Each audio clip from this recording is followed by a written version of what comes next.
In today's economy, things are changing constantly. And for hospitality leaders, there's one skill that really separates the good from the great: mastering financial forecasting. So that's exactly what we're going to focus on. Hello and a very warm welcome. As an AI specialist in the hotel sector, I've seen firsthand what works and what doesn't in modern operations. I'm truly pleased to be here with all of you, the students of Europe Hotel School, to help you connect what you're learning with what's really happening in hotels today.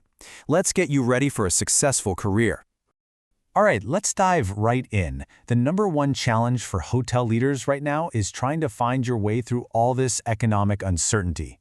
We're talking about inflation, demand that's all over the place, supply chain headaches.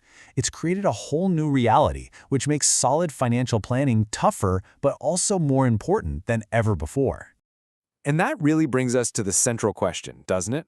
How can you, as a future leader in this industry, build a financial plan you can actually count on when it feels like the ground is constantly shifting underneath you? That is the strategic puzzle we're here to solve together. This chart here really paints the picture. See, inflation isn't just one problem. It's more like a storm hitting you from every direction at once. Labor costs are climbing, utilities are soaring, supplies, it's all going up. And any forecast that doesn't account for this compounding pressure isn't just a little off, it's a recipe for disaster. So what do we do about it? How do we fight back? Well, it all starts with the foundation. Every single financial forecast, no matter how complex the spreadsheet looks, is built on a set of predictions about the future. And in our world, we call these assumptions.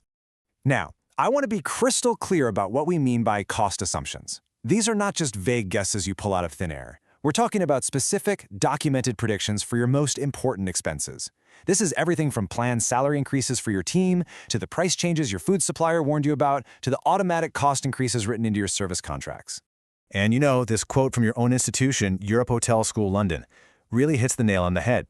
Transparency is everything. Your assumptions can't just live in your head. They have to be written down, they have to be justified, and they need to be reviewed regularly. That discipline is what separates professional forecasting from simple guesswork.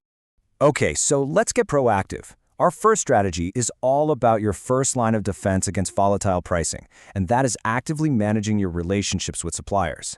This is an area where you can truly start to take back control of your financial future. Here's a simple but powerful three-step strategy you can apply. First, whenever it's possible, lock in long-term contracts to secure your pricing on essential items. Second, get ahead of the game. Don't just wait for a contract to expire, start those renegotiations early. And third, and this is so important, always be sourcing alternative suppliers. That gives you leverage and protects you if your main supplier lets you down. And this is the key takeaway here. Your finance department cannot operate in a silo. A forecast is just numbers on a page unless it's directly connected to the real-world strategy that your procurement team is executing day in and day out. So managing the variables you know about is one thing, but what about the shocks you don't see coming? The real curveballs? Well, that brings us to our next critical strategy, building financial resilience by planning for the unpredictable. This slide shows the night and day difference that contingency planning makes. Look, without it, an unexpected cost spike means your budget is blown. You're forced into making painful, reactive decisions, like cutting staff or services, which hurts your profits and, worse, the guest experience. But with a contingency plan in place, you have stability, you can make proactive choices, and most importantly, you protect the quality of that guest experience at all costs. So how do you actually build this buffer? It comes down to a few practical steps. You can and should include contingency funds right there in your official budget. You should also be doing what's called a sensitivity analysis. Basically, you're stress testing your plan by asking, what happens to our bottom line if energy costs suddenly jump by, say, 20 or 30%? This gets you prepared, both mentally and strategically, for those worst-case scenarios. As we start to wrap up, I want us to elevate this whole conversation. Managing your assumptions and planning for what-ifs, this isn't just some technical accounting skill. This is a fundamental practice of strategic leadership. You see, the benefits of this kind of disciplined approach are just immense. Your forecast gains so much more credibility. You empower your team to be proactive instead of just reactive. You build trust with your owners and investors, and at the end of the day, you build a much more resilient operation that's ready for pretty much any shock the economy throws at it. And that is the ultimate transformation we're talking about here. Mastering your assumptions is the thing that will elevate you from a manager who simply reacts to crises to a leader who anticipates them, plans for them, and steers the entire organization through them successfully.